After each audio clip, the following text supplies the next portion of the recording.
rapidement pour rendre témoignage de la génération de vos parents, chers collègues, me vient en mémoire du reste les soirées festives à laquelle j'ai eu l'occasion de participer avec votre père, et sans consommation exagérée de stupéfiants.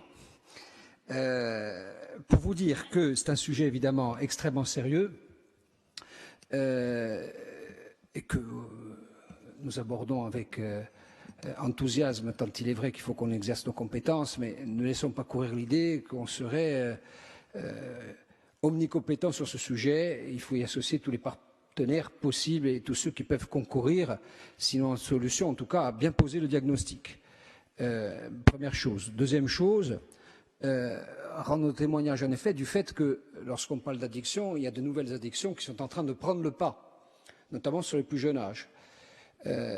Deux chiffres pour fixer les mémoires. Le temps d'écran, aujourd'hui, d'un enfant de 11 ans, le temps moyen d'écran, quand vous cumulez la télévision, le smartphone et la tablette, c'est 5 heures par jour, 11 ans.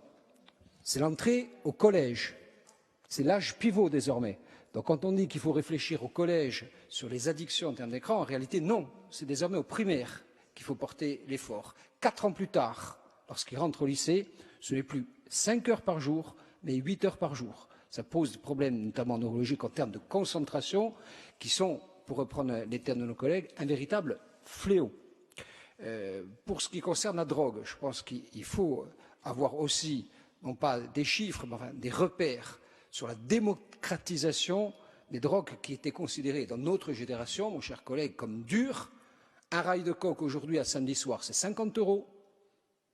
Une bonbonne de gaz hilarant dans les soirées festives en centre-Corse, c'est 10 €. Vous avez une démocratisation de stupéfiants qui, à notre génération, relevait, sinon du tabou, en tout cas de l'inaccessibilité par l'argent, qui aujourd'hui se prospère très tranquillement, très benoîtement dans toutes les soirées, y compris dans des milieux qu'on pensait préserver en mythifiant, comme on le fait souvent, le rural. Tout ça pour dire qu'on prendra évidemment toute notre part à ces travaux, parce que là, je pense qu'il n'y aura pas d'opposition, en tout cas de jeux politiques qui peuvent s'exercer sur ce sujet, tant il est vrai qu'on a affaire à quelque chose qui est en train de prospérer, de gangréner et de déliter notre société par la jeunesse.